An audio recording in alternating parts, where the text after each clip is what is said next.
अब ध्यान से देखना, स्टेप 1 क्या था? Calculation of net profit before tax and extraordinary items. तो अब हम कहां पहुंच चुके हैं? Net profit before tax and extra ordinary items, हम यहां पहुंच चुके हैं। अब नेक्स्ट स्टेप 2 की रिक्वायरमेंट होती है calculation of operating profit before working capital changes. Calculation of operating profit before working capital changes.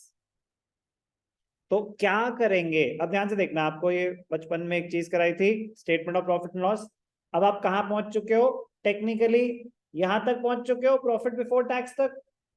अब आप जानना चाहते हो operating profit before working capital changes क्या होता है, वो बाद में समझेंगे। बट कहीं ना कहीं थोड़ा बहुत तो यही है कि आप यहां से यहां जाना चाहते हो, तो क्या करोगे? एड बैक कर दो इंटरेस्ट, एड बैक कर दो नॉन ऑपरेटिंग एक्सपेंसेस, माइनस कर दो नॉन ऑपरेटिंग इनकम। अब इसकी रेलेवेंस समझ आ रही है? तो यही होगा। बट हमारा पर्पस सिर्फ ऑपरेटिंग प्रॉफिट निकालना नहीं है, हम कैश फ्लो स्टेटमेंट बना रहे हैं। तो सिर्फ नॉन ऑपरेटिंग एक्सपेंसेस रिवर्स नहीं करने, हमें क्या क्या रिवर्स करना है? एड बैक करेंगे। क्या एड बैक करेंगे? Non operating, non operating and non cash, non cash expenses add back करेंगे। Non operating and non cash expenses add back करेंगे और माइनस करेंगे क्या? Non operating income.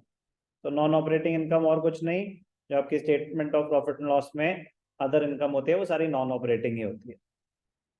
फिर आपका क्या आ जाएगा? Operating profit before working capital changes. Operating profit before working capital changes. तो ये कॉन्सेप्ट है।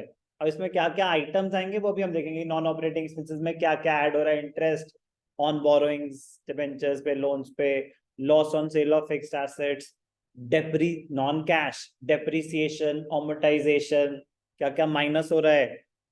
Rent received, interest received, dividend received, profit on sale of fixed assets. तो आइटम्स क्या क्या है वो भी हम देखेंगे।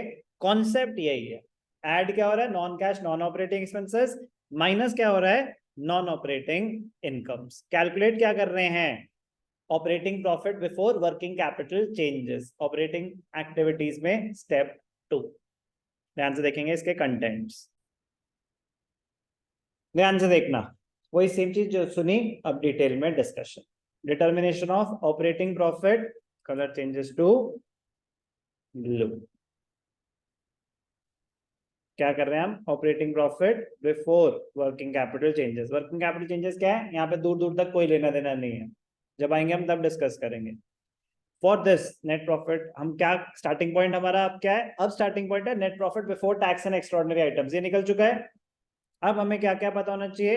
एडजस्टमेंट होगी नॉन कैश और नॉन ऑपरेटिंग आइटम्स की, एक्सपेंसेस भी और इनकम्स भी। नॉन कैश आपको ऑलरेडी बता ही चुका हूं कि जो प्रॉफिट को तो अफेक्ट कर रहे हैं बट कैश मूवमेंट नहीं है, जैसे कि अमोर्टाइजेशन, जैसे कि depreciation. Amortisation word is used for intangible assets, depreciation is used for tangible assets. Bad debts, provision for bad dates, provision, provision हम प्रोविजन क्रिएट कर रहे हैं, लॉस मान रहे हैं, एंट्री होती है statement of profit and loss to provision for bad debts. तो प्रॉफिट तो कम हो रहा है, प्रोविजन ही तो क्रिएट कर रहे हैं, कोई कैश मूवमेंट है क्या? नहीं। फिर नॉन कैश नॉन लॉसेस, ये बता दिया। नॉन कैश एक्सपेंसेस और non operating expenses, they will be added as they do not result in out. Sir क्यों एड बैक कर रहे हैं? उसने मेरे प्रॉफिट को तो रिड्यूस कर दिया, कैश कहीं नहीं गया। मुझे देखना है कैश कितना पड़ा है मेरे पास जो ऑपरेशन से जनरेट हुआ है।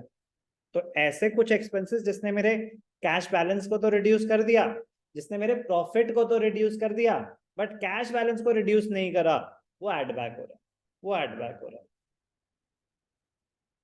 गुडविल, गुडविल की क्या ट्रीटमेंट होती है? अगर गुडविल कम हो रही है कि 1 लाख से 90,000 हो गई, कुछ मेंशन नहीं है क्या हुआ, तो सेल नहीं मानी जाती। क्या मानी जाती है?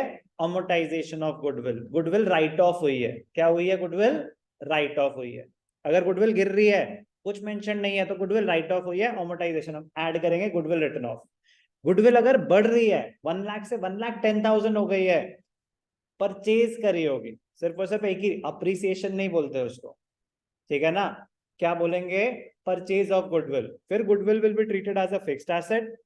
Purchase of a fixed asset investing activity मान लिया जाएगा, ऑपरेटिंग में कहीं नहीं आएगा। गुडविल बढ़ना मतलब आपने परचेज करा है फिक्स्ड एसेट, इन्वेस्टिंग एक्टिविटी है या ऑपरेशन से, मेरे प्रॉफिट को अफेक्ट करा होगा उसने। अगर परचेज करिए गुडविल, क्या उससे मेरे प्रॉफिट का कोई लेना देना है? बिल्कुल भी नहीं है। परचेज ऑफ गुडविल आगे जाके मुझे एडिशनल प्रॉफिट जनरेट करेंगे वो, कि अभी जो मेरे, क्या वो रेवेन्यू आइटम है परचेज ऑफ फिक्स्ड एसेट? क्या statement of profit and loss में आ रहा होगा कहीं? जब उसने मेरे प्रॉफिट को अफेक्ट ही नहीं करा तो मुझे कुछ रिवर्स करना है। लेकिन जो गुडविल रिटर्न ऑफ है उसने मेरे प्रॉफिट्स को कम कर दिया होगा, बट क्या कोई कैश मूवमेंट हुई है? तो decrease in the value of goodwill mean goodwill return of, तो इसका क्या करते हैं? Added. Increase in the value of goodwill, it means goodwill purchase करी है, वो एक इन्वेस्टिंग एक्टिविटी माना जाएगा। क्या माना जाएगा?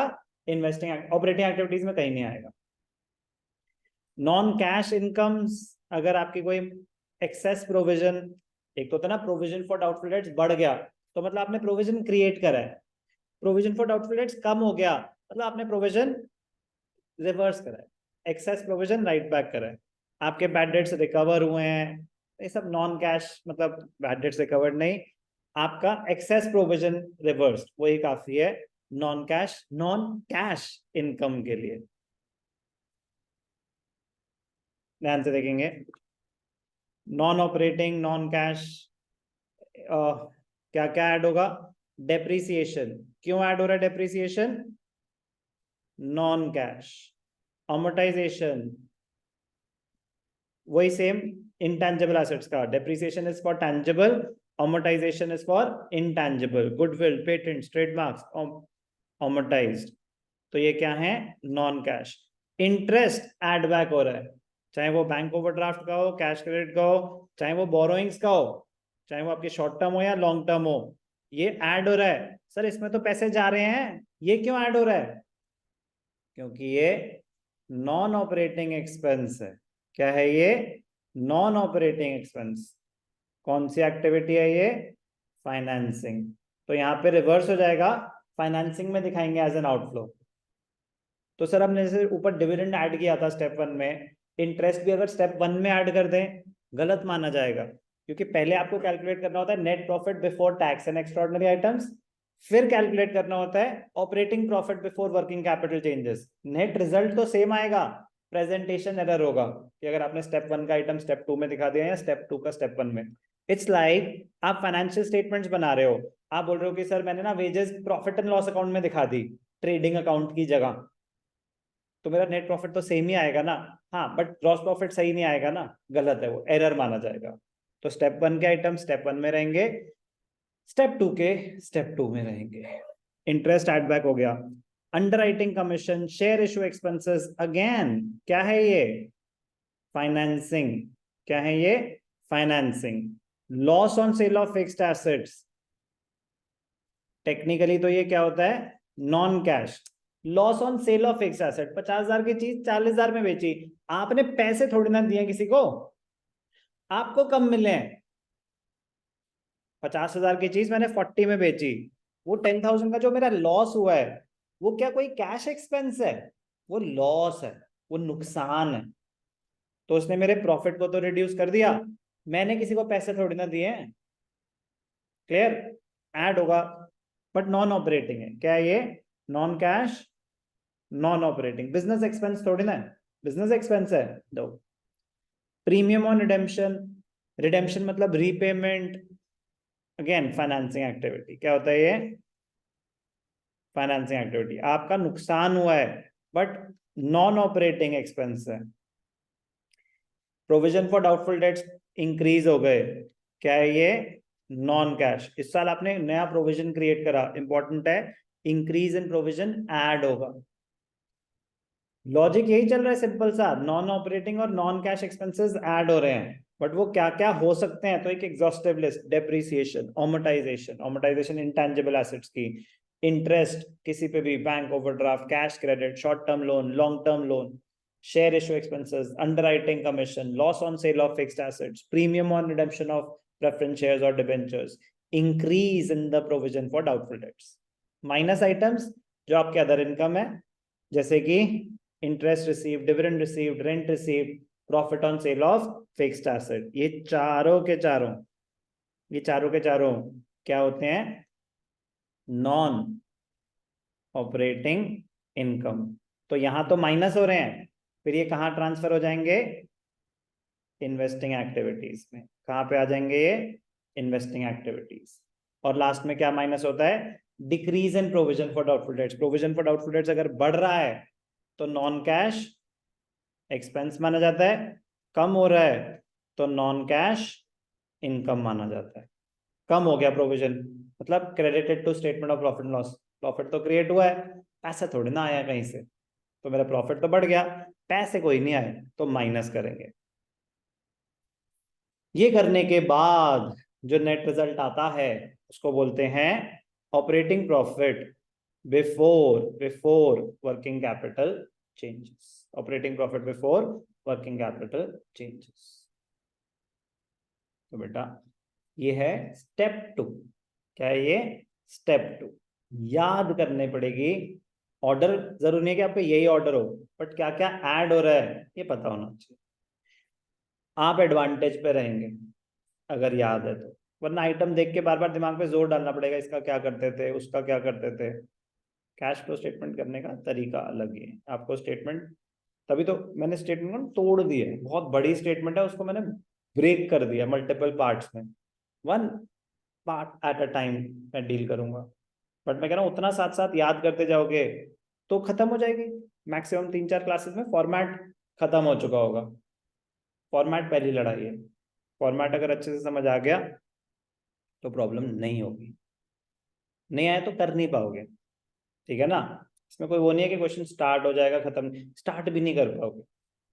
कैश फ्लो स्टेटमेंट ऐसा होगा कि आप बड़ा क्वेश्चन स्टार्ट भी नहीं कर पाओगे। सो बी केयरफुल, टाइम इन्वेस्ट कर रहे हो तो ढंग से करना।